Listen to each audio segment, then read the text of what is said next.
What is up, everyone? Welcome to Kind of Funny Games Daily for Thursday, April 7th, 2022. I am your host today, Tamor Hussein, and joining me is my brother from another mother. It's Tim Gettys. Tim, how are you doing? I'm doing fantastic, Tam. How are you? I'm good. You know what? It's been a while since I've seen you, and you're Yeah. looking sharp. You're glowing. Thank You're you. wearing your Thank you. traditional blue, which I like. I am. It's a Sonic Day. We saw Sonic It the Hedgehog is. 2 last night, so I have to wear my Sonic bomber Blue. jacket with the Green Hill Zone inside, which is fantastic. You can check out our review on youtube.com/kindafunny in the coming moments, which is really exciting. Exciting. I'm excited to one, see a review, two, see the movie, because You I should was be. surprised. I was surprised by that first movie. I was like, okay, If you cool. were surprised by the first one, you're Yeah. going to be extra surprised by this Did one. you see? Did you Go see the for it. story about Jim Carrey being like, "I'm done. Mm-hmm. I'm retiring." I love that And he's retiring off Sonic 2. if this is the way he goes out, he's going out on top. Is he going He's out going. top? Oh, Awesome. he's going That's out on great. top. Two Man. and He the kills it. Weekend album, you know, like he's just... Exactly. What a year Wow. for Jim Is he Carrey, on the man. Weekend album? Yeah. Oh, he's you like need to listen to the he's Weeknd's like a new radio album. show Yeah. host. It's fucking awesome. Oh, wait. Is the Weeknd's new album more of his like synth pop stuff? Yeah, but it's a little darker vibes. It's more like okay. 80s. I liked it more than his last one. Like I liked the singles Yeah. off of his last album, but I liked this album more. See, I've had problems with The Weeknd where all of his songs sound exactly the same to me now, and I'm just that like, does not change here. That is Oh, definitely the no. case. But it's Okay. a vibe, man, and I'm vibing with it. I'll give it a shot, but like I miss the old Weeknd. Remember that old Weeknd? Oh, The old God. Weeknd We're was. always going to be those guys, Tam. Always. Yeah. Oh man, House of Balloons Thursday. Whew, incredible. Anyway, How's your Ramadan going? My Ramadan's going okay. We're in like day 3. Like I'm fasting. My energy levels are usually at an all-time low, so it's a bit of an effort to do things like video shoots and that kind of stuff. But that's kind of what it is, right? It's tricky. I think the hardest part of it is like trying to eat enough food to kind of sustain you. And it's like I woke up about a sunrise, which was about 5 o'clock. And I had like overnight oats and as much water as I could drink. And then I tried to go back to sleep, which was rough. And now I've woken up. And whenever you do that, you wake up feeling just like so groggy. So like when you nap and you wake up and you feel awful. Yeah. It's that for the entire day. You feel like that for the entire day. But the point of it is to, abstain from food, water, other wants of the body, and appreciate what you have when you don't, by not having it for a while. Building community, which we have here, which is great. Strengthening your connection to the people around you. If you believe in a higher power, that too. Generally, by the end of the day, I'm very appreciative that I can walk to the fridge and take out a glass of water and drink it. And it inspires me or encourages me to give to charity, and that's kind of the point of it. Hell yeah, man. Yeah, well, and Kind of Funny best friends, if you're out there and you want to support your Muslim friends, please do. If you want to support a charity, go for it. If not, no worries. It's all good. Love to see it. Yeah. Today is April 7th, and Tim, I had to come with the April 7th knowledge. Mm-hmm. April 7th was when Will Keith Kellogg, an American businessman, founded the Kellogg Company. Of course, Kellogg's known for cornflakes. Do you know the story behind cornflakes, Tim? Oh, I do not. Buckle up, baby, because it's quite something. Cornflakes was invented by Will Keith Kellogg's brother, John Harvey Kellogg, who believed strongly in abstinence. And he believed strongly that sex and masturbation were unhealthy and abnormal. Disgusting, he would call it. He said that mood swings, bad posture, acne, baldness, stiff joints, and heart palpitation, as well as a penchant for spicy food, were all side effects of wanking and having sex. What? Hold on. I mean, I guess it adds up for me. I really do like spicy foods. Yeah, basically, he attributed any feeling of passion to people wanting to have sex or masturbating. So what he did was he created the most intentionally bland food possible, so it could be eaten to suppress any feelings of passion. And that food was the cornflake. I wonder how excited he is that Kellogg's also has Frosted Flakes now. See, the recipe for cornflakes of modern day are very different from the recipe for cornflakes of his period. So now they have sugar in them, which makes them more palatable. But back then, you were basically eating crunchy cardboard, and it was disgusting. But that was, he believed, and it was very popular for people who did not want to have, or people who believed that sex and masturbation was wrong, or basically anyone who believed like having fun was a good time. So that is the history of the cornflake. Birthdays for April 7th include Billie Holiday, who was born in 1915, Francis Ford Coppola, who's also born on April 7th, John Oates of Hall & Oates, the one, the only Jackie Chan. Hell yes. Hell yeah. Russell Crowe. Then separate from that, on April 7th, 1933, King Kong was released in theaters. And on April 7th, in 1967, Roger Ebert published his first ever film review in the Chicago Sun-Times. Wow. So, big day, April 7th. Anyways, today's stories include an update on Blizzard's QA department, which has scored a big win very, very recently. Remedy working on a Max Payne and Max Payne 2 remake.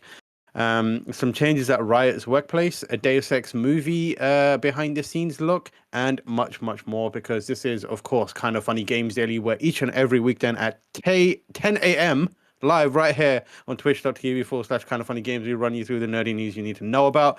If you're watching live, you can correct us when we get stuff wrong by going to kindoffunny.com/you're wrong. It never happens, but it's there if you need it. If you don't want to watch live, you can watch later on by going to youtube.com/kindoffunnygames or roosterteeth.com, or listen later on podcast services around the globe by searching for Kind of Funny Games Daily. Remember, you can use the Epic creator code KindaFunny on all Epic Store and Epic in-game purchases like Rocket League and Fortnite, and that helps support the channel. To be part of the show, you can head to patreon.com/kindoffunnygames, where bronze members are above get to write in, and silver members are above get the show ad-free along with the exclusive daily post show. Housekeeping, I mean, goddamn, one time, why can't it be a bad game of sweeping? A new Kind of Funny podcast is up right now, and it recaps the weekend. It is an all-time great episode. Yes. I tweeted this, but if you have ever had even the slightest bit of interest in Kind of Funny, please listen to this episode. It is all of the energy, all of the insanity, all of the stupidity that you have come to know. And I'm not going to say love, just know about Kind of Funny, and it's all on display there. Yeah, and it is, of course, a recap of the Weekend at Achievement Hunter Live. Features Greg, Tim, Nick, Andy, Snowback Mike. Everyone's on there. Blessings on there. Blessings on there. Yeah. As Tim said, must listen. Thank you to our Patreon producers, Fargo Brady, Prank C, and Anonymous.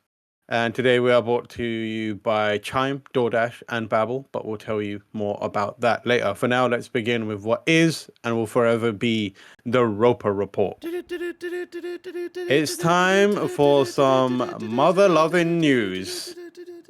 We've got 6 stories today. A baker's dozen. Thank you, Barrett. First story is, as mentioned at the top of the show, an update on the Activision QA situation, and it's a win for the Activision Blizzard QA department. I'm reading this from Jason Schreier's Twitter, as it is very much a breaking news story and is developing. He tweeted, Activision Blizzard just told staff that all of its 1,100 quality assurance testers will be 1, converted from contract to full-time, and 2, bumped up to at least $20 an hour, which is a big win for QA in the wake of several worker revolts and a burgeoning union effort. Schreier is working on a story, as are many others. Slight clarification we followed up with. 1,100 is the number of temporary and contract QA testers that are being converted to full-time, according to Activision Blizzard. There are other testers at the company who were already full-time staff.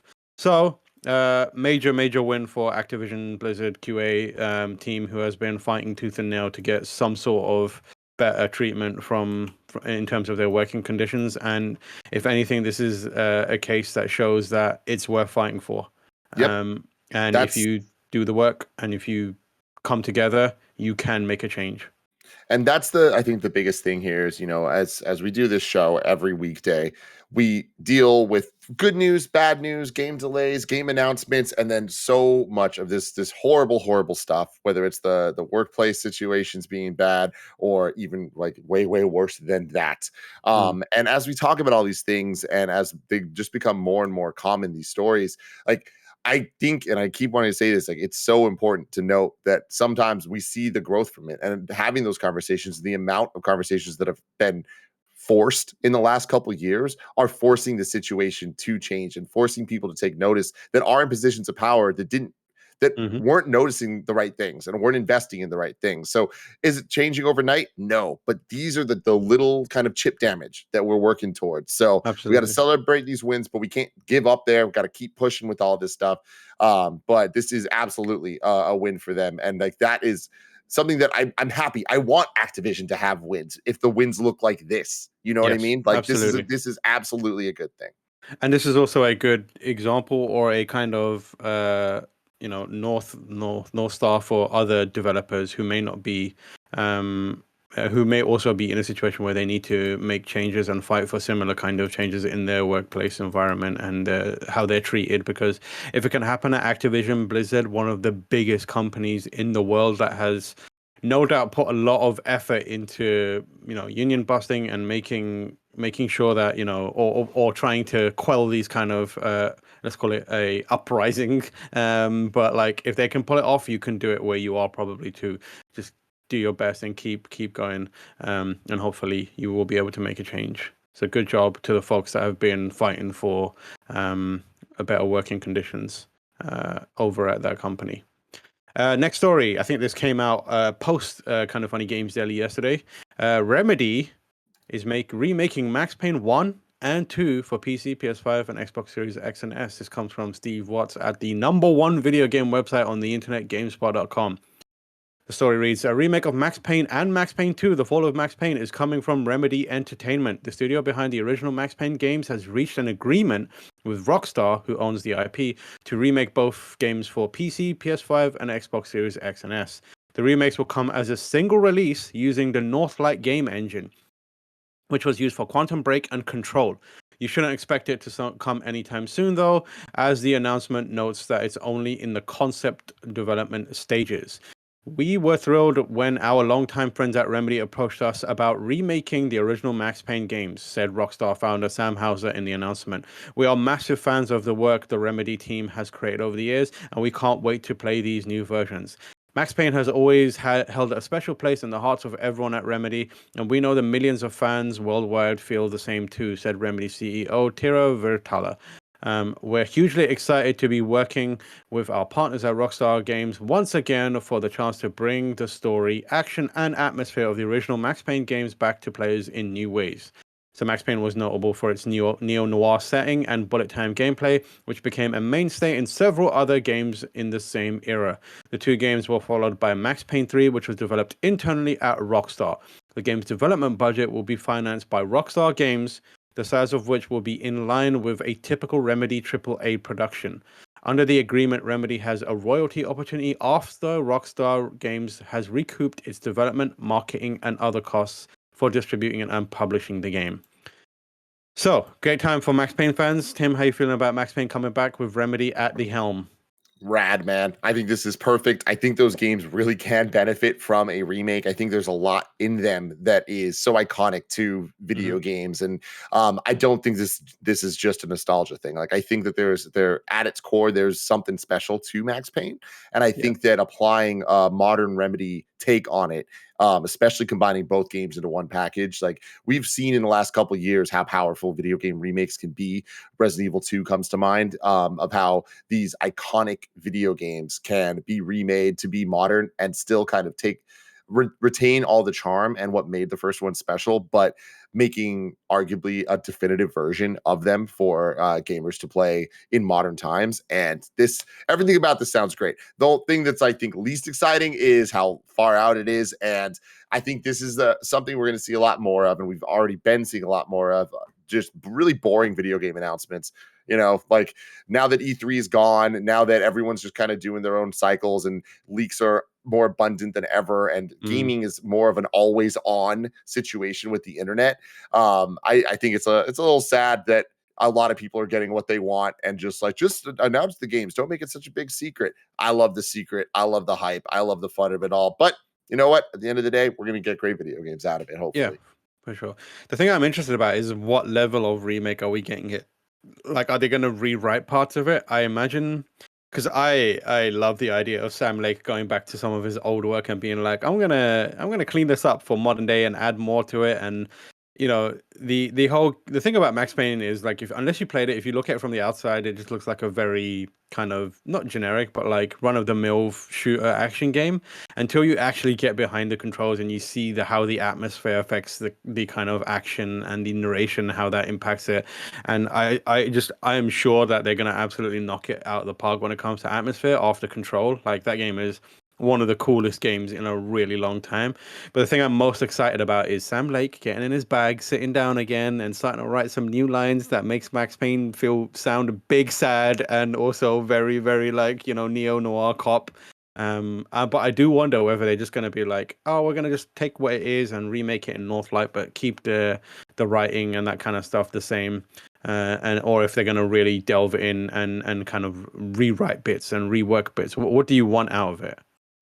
I think that the reworking is kind of necessary, right? Like all the games that came out in that generation kind of need more than just a new coat of paint. Like, I think that they do kind of need a little bit of reworking from their core, and it's retaining the essence of what they were trying to accomplish back in the day, but do that with the modern technology that we have now, and not even just technology, but sensibilities that we have now as well. The other thing is, I believe James McCaffrey, who voiced Max Payne, is still out and about and doing stuff. I mean, he worked on Max Payne 3, so it'll be good to hear him come back and work on the game. So that is incredibly exciting. I'm a little sad that it's so far away. Yeah. But I wanted to know what was coming up. No. But yeah, exciting to see them. I absolutely love to see Remedy winning. Like, after Quantum Break, Control, Quantum Break as well, but like, they did Control, which was just phenomenal, and then they announced Alan Wake 2 is coming, and they're making it a true survival horror game, and now they're going back to their roots with Max Payne. Like, absolutely love to see Remedy like just in their bag, and it brings me joy to see that happening. Yeah, sorry. What I thought you were saying is, like, after Quantum Break, which wasn't the success that I think kind of put or expected from it, or desired from it at least.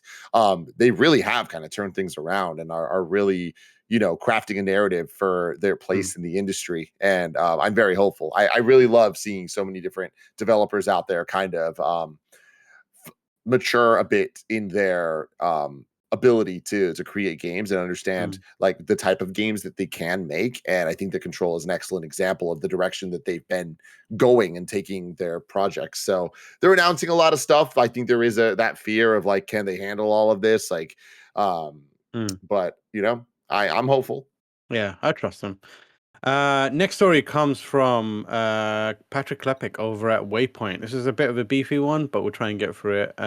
Riot Games tells workers to return to office without vaccine or mask requirements. This is an interesting story because I imagine we're going to be seeing a lot more of it as a lot of corporations and companies start to shift back to working from the office or some sort of hybrid environment. But League of Legends developer Riot Games is asking employees at its LA headquarters to return to the office without requiring mask or COVID-19 vaccines, prompting employee fears and even some resignations, according to two employees and one two current employees and one former employee who talked to Waypoint. I'm angry over it, said a current employee who asked to remain anonymous over worries over retaliation. It's foolish and pointless policy being done at a poor time and being handled without a real guarantee of our safety. We're just playing Russian roulette with rioters' health. Recently, Riot Games chief security officer Christopher Himes sent a Slack message to employees who work at the League of Legends developers LA, California office, announcing that Riot was dropping office mask mandates, among other changes to its existing COVID-19 policy. Himes told employees Riot is also dropping required testing for employees who have not provided proof of vaccination, and said the mask change came because LA was dropping indoor mask mandates. The changes came alongside Riot's broader push to return to its LA office, which started this week and will continue rolling out based on the demands and needs of individual projects. Everyone assigned to the LA office must be in the office on Tuesday, Wednesday, and Thursday, with Monday and Friday being flexible work from home days. This is a comment from Riot. Early on in the pandemic, we committed to following public health recommendations from state and local government entities. Recently, state and local regulations have updated their COVID-19 recommendations, including vaccination and mask mandate requirements. So Riot follow their lead, said a spokesperson in a statement to Waypoint. In accordance with LA County Health Riot strongly encourages but does not require all individuals to wear a face covering while on Riot's property. That said, we know that some rioters will feel more comfortable wearing masks, and we want our campus to be a place where people feel safe, safe to take whatever precaution best fits their needs. We're encouraging rioters to have an open communication and to be empathetic and accommodating towards their colleagues who prefer masking up. So, go ahead, Tim. No, go for it. I was going to say, as Patrick points out, it's also kind of important to recognize that the fact that Riot is doing this is the way they're doing it is exactly as the local government in LA is basically expecting and telling people that they should do it, and it is providing some additional safety measures to people who do that. And having said that, there are still a lot of complaints, and it's it's a potentially erroneous a policy or approach to it, given that there are spikes happening currently and the spread rate seems to be going up in some areas. I don't really know the best way to tackle this, but it's something that we as a society are going to have to grapple with, given that people have started to take the kind of mentality that it's over, we're done, we're going back to normal, but at the same time, quietly, just like simmering beneath it all, is like spread rates are increasing. What's kind of your take on this, Tim? I mean, I feel like there's never going to be the perfect answer that solves all this stuff. And I think that that's the sad, unfortunate thing, because there's so much at play here and so much at work, and the office spaces exist. There's a lot of money there. There's a lot of decisions that have to be made. And those are the decisions people are making based on what the government's telling them, what local government's telling them. And it's like, it creates a really shitty situation that is unsafe for a lot of people and makes people not want to work at these places. And that makes a lot of people not want to work at these places. And that sucks, right? And, the idea of normal, going back to normal, we know that's not going to happen. There has to be a new normal. And I think that we're in that stage that everyone's working towards trying to define what that means. Personally, I don't like this for a company that big, and for a company that clearly has people that are not interested in doing this, and especially as so many companies have proved that they don't need to be in an office to be able to do the work that they're trying to do. There are exceptions to that. There are a million exceptions to that, but companies like Riot have proved for years now that they don't need to be in office for this. And I'm sure that many people, I'm not just sure, we've seen many people that are working there are upset about this and are just like, why? What are we trying to do here?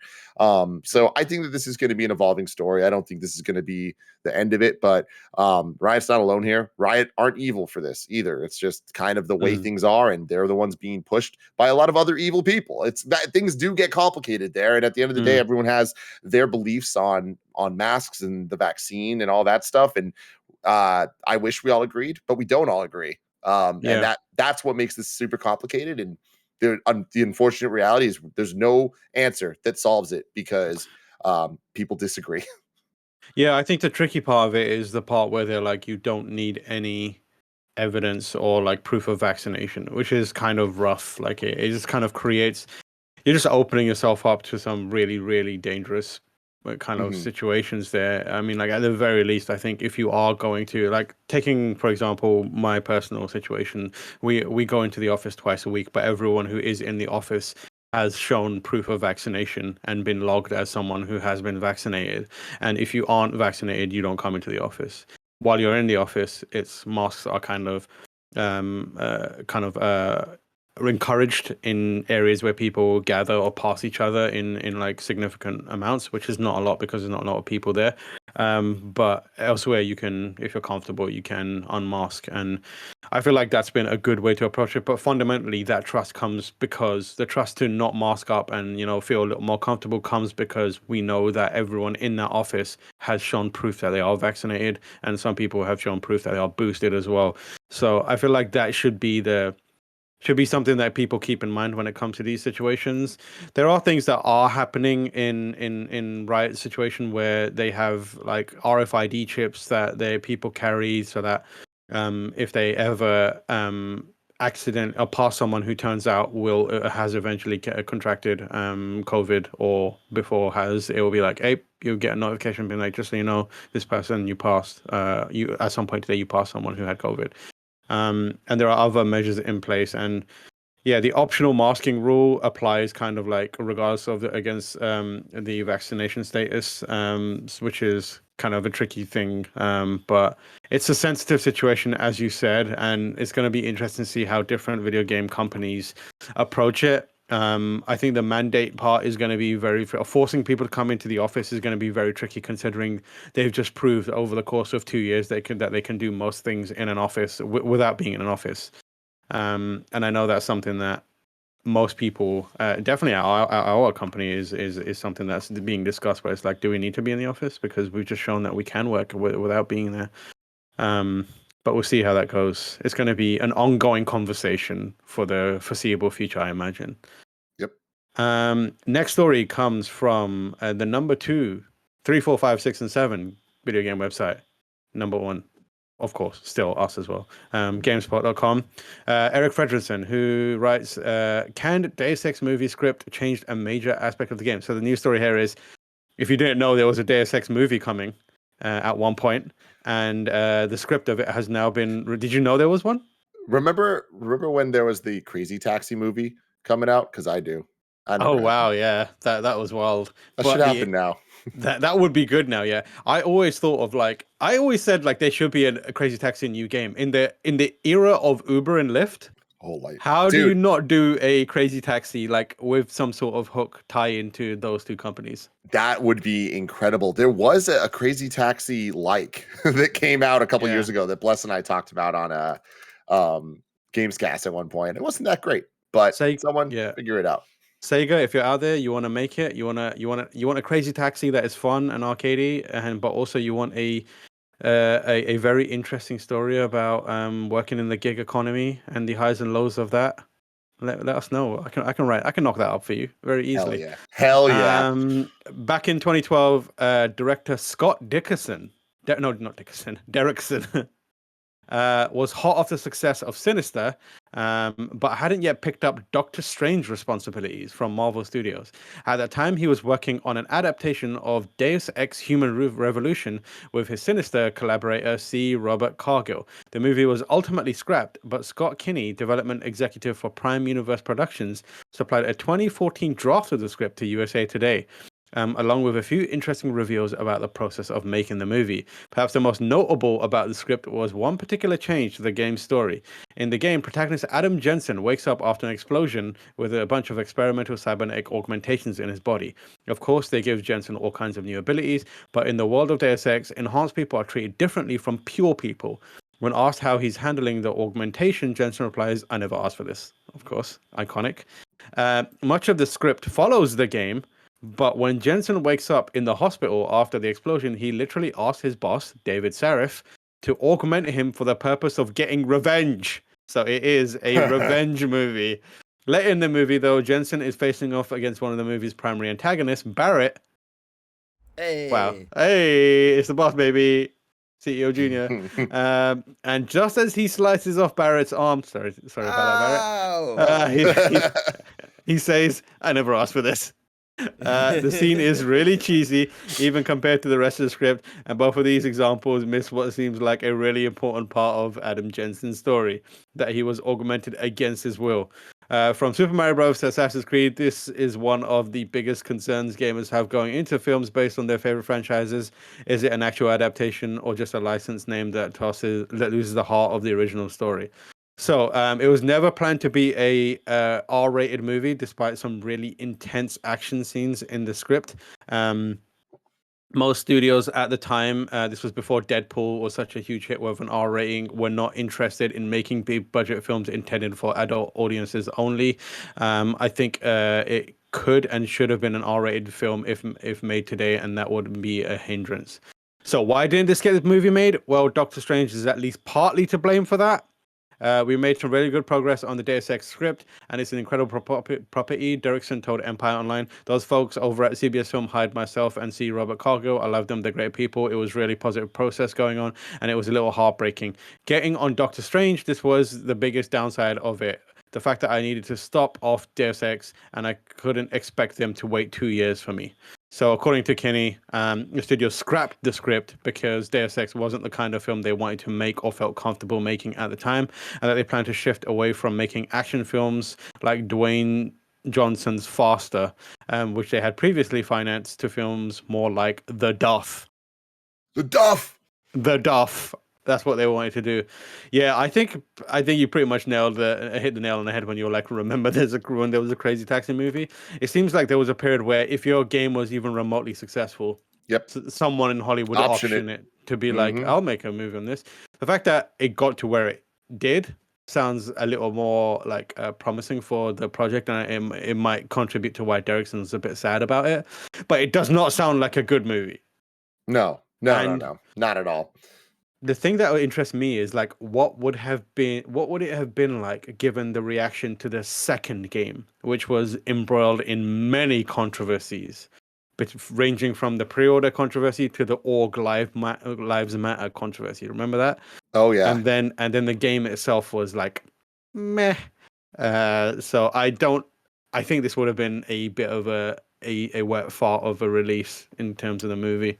Well, especially that timing, man. Like that was definitely a sour spot in video game movie history. Yeah. Where like that is around the Assassin's Creed era, right? Like yeah. we're not getting anything like close to good like we are these days. So no, not at all. I went to the set of the Assassin's Creed movie, and it was incredible because the entire time the Ubisoft PR was very, very like nervous about us being in front of Michael Fassbender.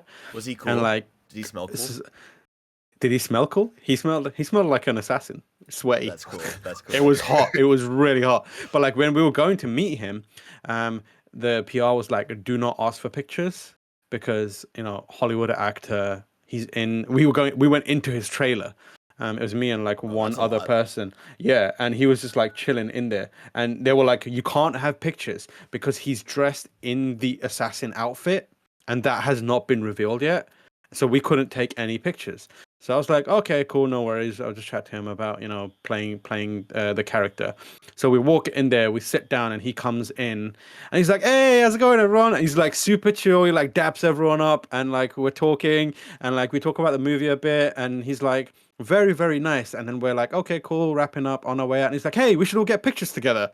And the Ubisoft PR's face is like crushed. They were like, immediately went into like damage control, and they were like, "Shit, I can't tell Michael Fassbender he can't have pictures with these random video game losers." So like the PR come up with a strategy very quickly. They were like, "Oh, I'll take it on my phone." And I was like, "I know where this is going." So like took loads of pictures. We didn't see those pictures for over a year. Like they were gone. They were gone. And I was like, fair enough. Anyways, remember, you can go to patreon.com/KindaFunnyGames where you can get the show ad free. And speaking of ads, time to hear a word from our sponsors. No one likes waiting on a paycheck, especially when you've got bills due. Good thing there's Chime. Now you can get your paycheck up to 2 days early with direct deposit. That's up to 2 more days to save, pay bills, and generally just feel good about your money situation. But Chime is more than just getting paid early. It's also an award-winning mobile app, checking account, debit card, and optional savings account. So what are you waiting for? Hopefully not your paycheck. Get started with Chime today. Applying for a free account takes less than 2 minutes. Get started at chime.com/kfgames. That's chime.com/kfgames. Banking services and debit card provided by the Bancorp Bank and Stride Bank NA, members FDIC. Early access to direct deposit funds depend on the payer. You got back-to-back meetings, errands to run, and chores to take care of. What's the secret to clearing your to-do list? A little help from DoorDash. You can get dinner, household essentials, and everything on your grocery list delivered. I'm gonna pause the ad and tell you, ladies and gentlemen, how do I know so much about DoorDash? I used it this morning. I woke up, I had to get the house ready, I had this guy coming to work on the garage, I had the nanny coming over, we had no clean bottles, I cleaned the bottles and everything, and I was like, I'm hungry and I need coffee and I don't have time to make either. I DoorDashed Jen and I some breakfast today and it was great. When I was sick last week, I DoorDashed Gatorade because I wasn't about to go out. DoorDash is great. Back to what they wrote. Ordering is easy and your items will be left safely outside your door when you choose contactless delivery drop-off. For a limited time, our listeners can get 25% off and 0 delivery fees on their first order of $15 or more when you download the DoorDash app and enter the code KindaFunny. That's 25% off up to a $10 value and 0 delivery fees on your first order when you download the DoorDash app in the App Store and enter the code KindaFunny. Don't forget, that's code KindaFunny for 25% off your first order with DoorDash, subject to change, terms apply. For most of us, learning a second language in high school or college wasn't exactly a high point in our academic careers. I took 3 years of French and guess what? It didn't stick. Now, thanks to Babbel, the language learning app that's sold more than 10 million subscriptions, there's an addictively easy and fun way to learn a new language. Whether you'll be traveling abroad, connecting in a deeper way with family, or just have some free time, Babbel teaches you bite-sized language lessons that you'll actually want to use in the real world. Je parle un peu français, and I was talking to Jen's mom here and there about little things. Mon chapeau, you know what it's about. Other language learning apps use AI for their lesson plans, but Babbel lessons were created by over 100 language experts. With Babbel, you can choose from 14 different languages, including Spanish, French, Italian, and German. Plus, Babbel's speech recognition technology helps you improve your pronunciation and accent. I could use that for English. Start your new language learning journey today with Babbel. Right now, you can save up to 60% off your subscription when you go to babbel.com/kindafunny. That's babbel.com/kindafunny for up to 60% off your subscription. Babbel. Language for life. Tim, I know that you like technology that makes your life ever so slightly convenient. More convenient. I love that shit. Sometimes the more incremental the convenience, the better. When I can make something just slightly better, it feels so good. And now you can do that with your Xbox controller. This comes from Cracky at GameSpot.com. You can now switch TV inputs with your Xbox controller. Fuck yeah. Which is wild. Obviously, if you're playing video games on TV, sometimes you're like, oh God, I need to switch to, I don't know, whatever input it is. HDMI 1, HDMI 2. Now you can do that by finding your impossible to lose between a couch cushion gamepad. Announced by Xbox's Larry Major Nelson Rib? It's Herb, isn't it? I'm wrong. The feature, I've just got used to people calling people Herbs as a dunk. So I don't know. Sorry, Larry, I might have to change your name. The feature is part of Consumer Electronics Control, or CEC. Essentially, consoles that use this feature can send commands to other devices, usually TVs, through their controllers. CEC has been on Xbox consoles for some time, but starting today, users can switch their TV's input with their controller. The same feature has been present on PlayStation 5 consoles for some time. Starting today, when you press the Xbox button on your controller once, you'll be able to switch input back to your Xbox. If you're on a different TV input waiting for a download or an update, you can press the Xbox button once and it will go over to the Xbox channel. As long as the TV is connected to an Xbox Series console that supports CEC, as long as the TV supports it, players can use their Xbox controller to switch these inputs. All they have to do is find the TV and AV power options menu in their console setting. From there, they can turn on the HDMI CEC and choose which commands their consoles can give their TV. Along with being able to switch TV inputs using the controller, users can have their console change a device's volume or turn other devices on or off. Tim, are you going to be doing this?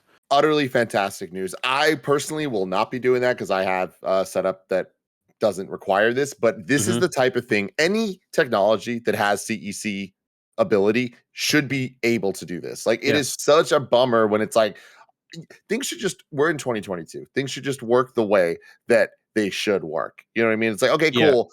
Intuitively, if you're holding the controller and you want to do a thing, it should be able to do that thing. And in a lot of cases, it can, but there's always the one thing that you're like, okay, cool. You're telling me I can turn on the TV, I can turn on my Xbox, I can do all of that with just the controller, but I can't switch the input. Well, that makes all of that useless because I Mhm. needed to do either everything or I'm going to have to get up and touch a different controller or remote or whatever it is. So this is Absolutely. fantastic stuff. I love seeing Xbox continue to push the tech forward with all this stuff. They were the first to really kind of push the CEC stuff Yeah. back last generation. So I think it's great. And I love that we're getting ever so slightly closer to a world that just works. Yeah. I had this on.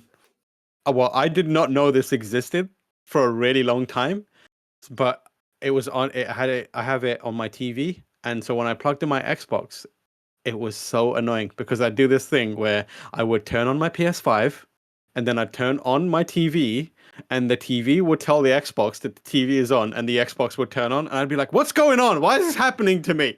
And Yeah. it happened for literally months and I'd have to like turn the Xbox off. And then eventually I found out that CEC existed and I was like, oh, this thing is sending a signal to my Xbox to turn on every time I turn the TV on. So I Yes. turned that shit off because it's annoying me.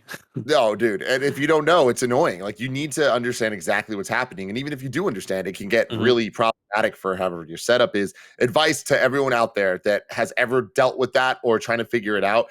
The best thing to do is to go into every single device that's part of the chain, go into the settings and look for anything that has to do with HDMI. Go in and look to see if there's something that says CEC, that says ARC, that says Simplink. There's going to be a Yeah. bunch of different things depending on the brand, Samsung, Sony, Microsoft, Place, or any of them, whether it's the console, the TV, the receiver, the any part of the chain. Check into it, the TV itself, LG, and then Google those brands and see what do they call it, because everyone calls it something different. On LG, Yeah. it's Simplink. Simplink, it's funny. Yeah. But anyways, it's a whole thing. And check that shit out, because somewhere along the line, if you're having a problem, it's because of that shit. But it's also very valuable stuff that if you set up correctly is going to make your life just a little bit better all the time. A lot of Twitch users are using Simplink, if you know what I'm saying. Mm-hmm. Yeah, I think I'll probably leave it off because it's sometimes the thing that frustrates me that could become a problem is sometimes I just turn my TV on to use the inbuilt apps for like Hulu or whatever. So and it gets a bit weird with that, but I'm excited to see where they take this tech forward. Next story comes from Andrew Webster at The Verge. Epic and Lego have partnered to build a metaverse for kids. Yes, Tim, the metaverse. It's For coming. kids. For kids. The metaverse, but for kids. Two of the biggest names in entertainment are coming together to create a virtual space aimed at kids through a new partnership between Fortnite developer Epic Games and Lego. We are excited to come together to build a space in the metaverse that's fun, entertaining, and made for kids and families. Epic CEO Tim Sweeney said in a statement, "You know what is also fun, entertaining, and made for kids and families? The park! Go there.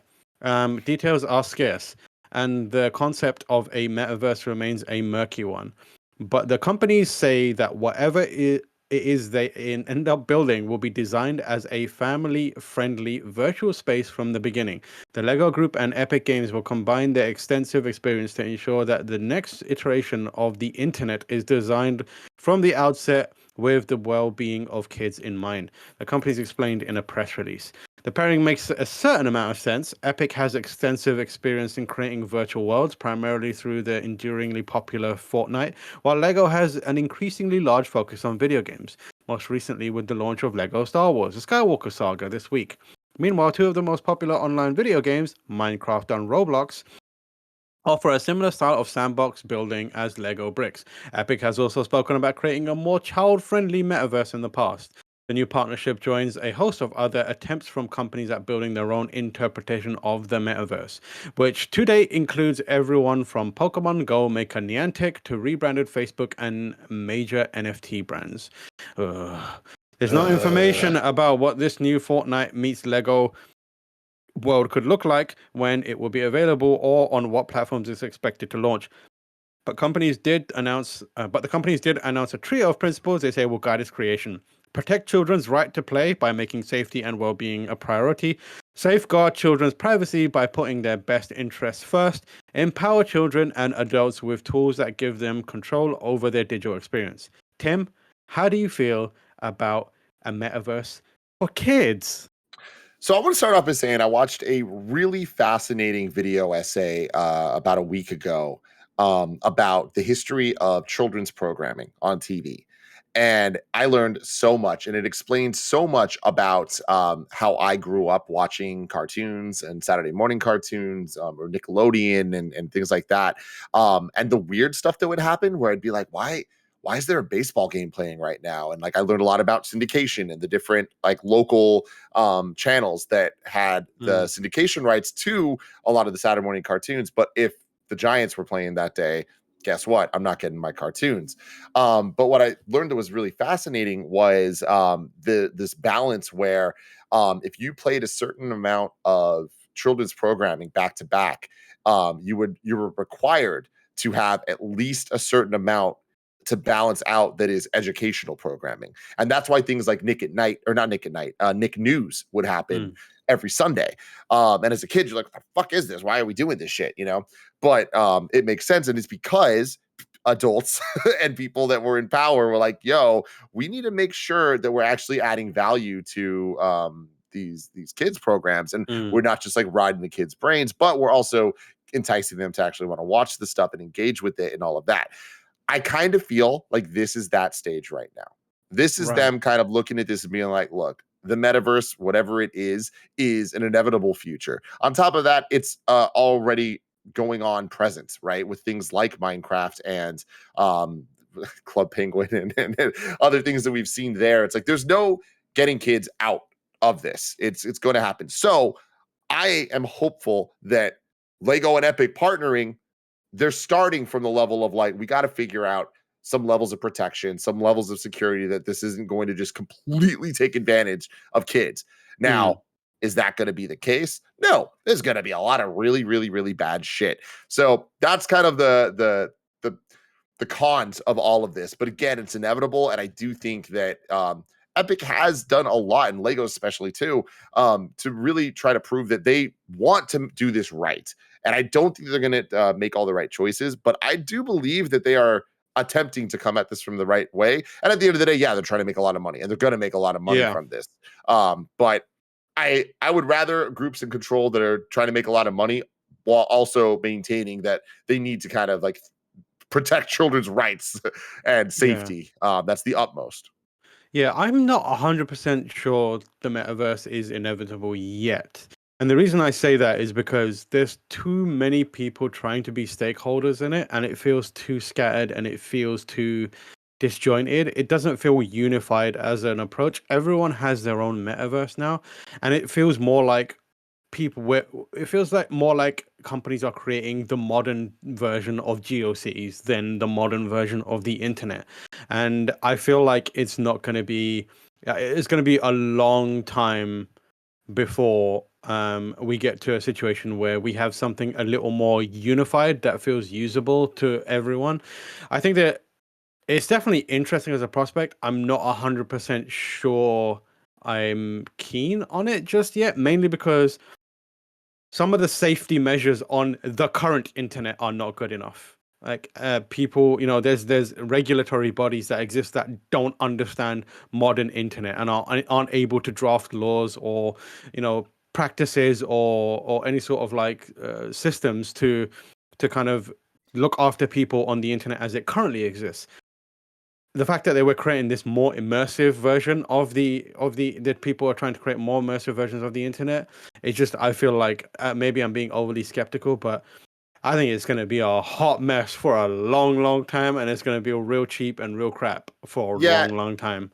Yeah, totally. I guess I look at it differently, where when I say that I think the metaverse is inevitable, it's like I don't necessarily think it's going to be what everyone's pitching as this unified thing that everyone's connected. I think of it more as like the metaverse is just what we've been doing for the last 20 years in video games and on the internet, but now people are trying to rebrand it and make it a thing when all it is communities on the internet, right? It is just groups of people together and they're trying to come up with monetization strategies and all that. But like, you know, MySpace had metaverse elements to it, right? Yeah. Like anytime we've ever made an avatar, there's metaverse elements. And where'd that start? Video games, right? So I just feel like it's putting a different coat of paint on the what game is this? Yeah, what is this? What the hell is this, bro? Barrett? What the fuck? Toontown? I missed out on What game that. is this? Fucking Yeah, I OG don't know what metaverse Toontown game is. right there. I was just throwing a bunch of metaverses like, you know, Toontown, Club Penguin, you know, Minecraft, which is essentially just a Lego video game, which is why I always think it's funny when Lego's like, we need to make our own metaverse. It's like, yeah, but that's Minecraft. What did we have that was similar to that? I can't even remember.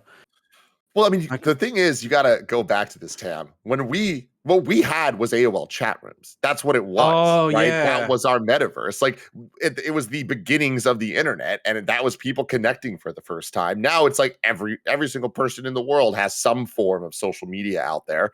So it's like that we just kind of think of it as normal. We don't think of it as meta, but it's like that's just where we're at now.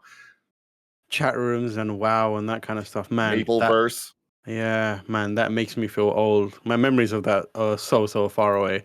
But if I wanted to know what's coming out to Mama Grub shops today, Tim, where would I look? The official list of upcoming software across each and every platform is listed by the Kind of Funny Games Daily Show host each and every weekday. That was a great segue. Fantastic. Oh, yeah. I forgot you didn't do the jingle. Out today we have BB and Tina, New Adventures with Horses. That is very, very suspicious. New adventures with horses? No, we just want to stick to the old adventures with horses. Let's not try to do new things with horses, okay? That's coming to Switch. Cars puzzle game, not the Cars puzzles game. It just seems to be a puzzle games involving cars. Funny Car and Trucks preschool jigsaw education learning puzzle games for babies, kids, and toddlers for Switch. You're into that. Chinatown Detective Agency for Xbox One, Switch, PC. That's also on Game Pass, I believe. Very cool. Chrono Cross, the Radical Dreamers Edition, PS4, Xbox One, Switch, PC. The sequel, the divisive sequel to Chrono Trigger, and the first time released outside of Japan, Radical Dreamers text-based kind of interstitial between those two games. Worth checking out. Eschatos for PS4. Floating Farmer for Switch. Seems like it's not very conducive to farming if you're just floating constantly. The next game I show you is not made by me, called Forgive Me, Father for PC. Godfall Ultimate Edition by Xbox Series X and S, Xbox One, and PC. Happy's Humble Burger Farm for Switch. Not at all related to Happy Hogan from the Marvel Universe, despite his... Floating Farmer. Yeah, exactly. Janitor Bleeds for Xbox One and PC, which sounds real shit for that janitor. Combinera for PS4, Xbox One, Switch, PC. Makoko X, Switch and PC. Radioactive Dwarfs, Evil from the Sewers for Switch. Cool. Red, White, Yellow Zinger for Switch. Road Maintenance Simulator for PS5, PS4, Xbox Series X and S, and Xbox One and PC. I'm kind of intrigued by that. Sherlock Holmes, The Devil's Daughter for Switch. Slipstream for PS4, Xbox One, and Switch. Spingram for Switch. The House of the Dead remake for Switch. Ooh.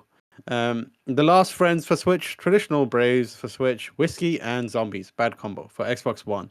New dates: Rogue Legacy 2 is coming to PC, Xbox One, Series X and S on April 28th, and Mario Golf is coming to Nintendo Switch for Nintendo Switch Online and Expansion Pack members on April 15th. Hell yeah! I am excited, man. Also, I'm most excited about the N64 catalog, just kind of like getting just a little bit more robust. Like, can we just get there? You know, it's such a slow little crawl. Although I will say it seems like the N64 side of stuff has been more exciting than the NES or Super Nintendo, where every month they have been delivering bangers. And I do think that it's kind of a fun thing to look forward to. And I think it'll incentivize me to play more games for a little bit longer than I would have if they had just dropped all of them at once. Yeah, for sure. I'm just waiting for Pokemon Stadium, which I know is going to be an absolute nightmare to play, but I still want to play it. Those mini games, lick a tongue, man. And look Get at some that. Oh sushi. my god, the sushi one. Oh, So God, good. yeah. So good. Big deal today. Following on from the Rogue Legacy 2 news, Rogue Legacy 1 is free on Epic Game Store for a limited time. You can go there between April 7th, which is today, and April 13th, which is quite a limited window, and download it for no monies, which is great. Looking at if there's any reader mail, you can send right into patreon.com/kindoffunnygames where you can get your question read on the show. It doesn't look like we have any reader mail, which is fine. Nobody has any questions. That's cool. Don't worry It's about all it. gooch. It's all Everybody Gucci. already knows everything. You know. Yep, exactly. And now let's check out You're Wrong. We got a couple in here, which is one from Kebabs, who says Mankind Divided is technically the third game in the Deus Ex. I know that, Kebabs. You think I'm stupid? You think I was born yesterday? Fifth, if you count the OG sequel to the first game and the mobile games released after Human Revolution. Original Deus Ex, the GOAT. The GOAT. Kebabs also said, just realized I spelled Deus Ex wrong. So you're wronged himself, which is great. Anakin JMT says Larry Herb's name, according to him, is pronounced like Herb, with the H sound, not with a silent H like the Resident Evil item. Herb. That's an American thing. It's Herb. Hardlefund says, Tam, if you're leading a battalion against the Metaverse, I pledge my loyalty and will give my life. Great. I'll come knocking very, very soon for your life. Tomorrow's hosts are Bless and Andy. If you're watching live on Twitch after this, you've got the Kind of Funny morning show and then into Fortnite. And if you want to catch that stream later, you can subscribe to youtube.com/kindoffunnyplays. Mm-hmm. Remember, this has been Kind of Funny Games Daily, where each and every weekday live right here on twitch.tv/kindoffunnygames, we run you through all the hottest news of the day that you absolutely need to know. We've got a Patreon post show right now for those that are subbed at the silver level of patreon.com/kindoffunnygames. So stick around for that. Otherwise, until next time, laugh and grow fat.